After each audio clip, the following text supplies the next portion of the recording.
that time of year again, so pull up a chair, sit in tight, and prepare to pop the champagne and cheer for your favourite team. It's Eurovision. I'm here behind the curtain at one of the most prestigious song contests in the world, and I have a member of crew here with me. Tell me, with all the things going on, is it difficult to host a performance like this? Yes, incredibly so. Any minute, something could go horrifically wrong, and I could be the blame for it. It makes me want to bring my A game to make sure everything always goes its best. Sometimes it's more difficult, but we persevere, and in the end, it's all the better for it. I see. And for advice at anyone at home, how do you deal with situations like these? I don't, basically. There's no room to worry about anything, so I try not to think about it. When I get home, I let it go and I let it all loose, but before then, I just try to do my job, and I think, for everyone here, it's the only thing I can do. Now, this is the most lingually wide contest in the world. How do you feel about being so supportive to people who can't speak the same language as you? That's very simple.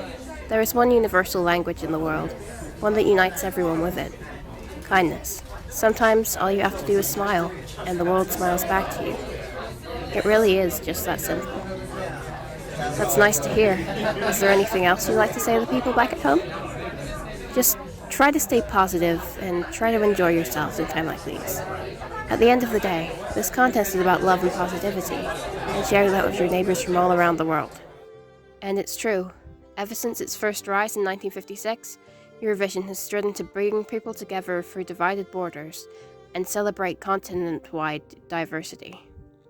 One of the longest-running television programs in history, Eurovision was created in the years following the Second World War to promote cross-border television, a song contest that all people around the world would have the chance to participate in.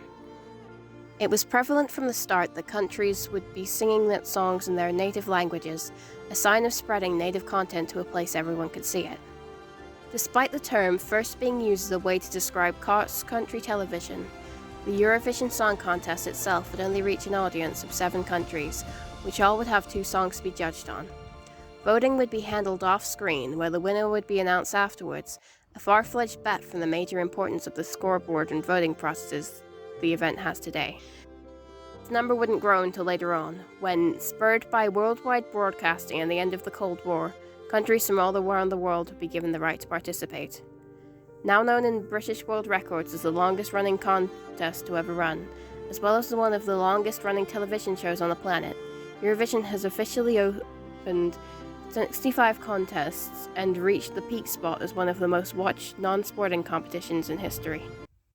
And because of this, we have grown a culture where, spreading the idea of culture and tradition, we run into an area of pride, creativity and community have a space to grow, leading to the amazing things that Eurovision itself has to offer. Yes, all over the world, people will be getting ready, dressing up and preparing to celebrate, cheering for their home countries and ready to watch some of the greatest acts we've seen here tonight. The stage is huge, the crowd is bigger, and televisions all over Europe will be tuning in tonight, so everyone is here to only give their utmost best show. A show that to some has very different connotations to others. I'm here again with a Eurovision fanatic, here to talk about some of the oddest entries we've seen over the years, and just what makes the contest so weird, wonderful, and interesting to their audiences. Yes, it's a really intriguing thing to see the way people's creative juices flow into creating all these performances. It's not something you typically see happening at all. Any specific performances you see coming to mind when you say this? Well, the last performance I remember was the Dancing Lascia Tumbai from Ukraine. The whole stage was decked out like a disco ball, and the shine of the costumes could be seen from all over the event. Oh, really? Or maybe the turkey from the Ireland's entry one year. That was definitely interesting. And the year someone dressed like Chewbacca. From the looks of things, this is really one interesting event. Do you have a favorite song from any year? Well, if we're talking seriously, I am a huge Alexander Rybak fan.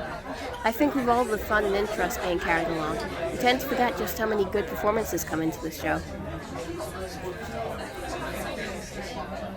Ah yes, the Norwegian winner from 2009, one of the more successful acts out of the competition. And if we're going based on success, who can forget ABBA? Do you think anyone new will step to the stage tonight? Well, in such a large-scale famous event, there's only one way to be sure.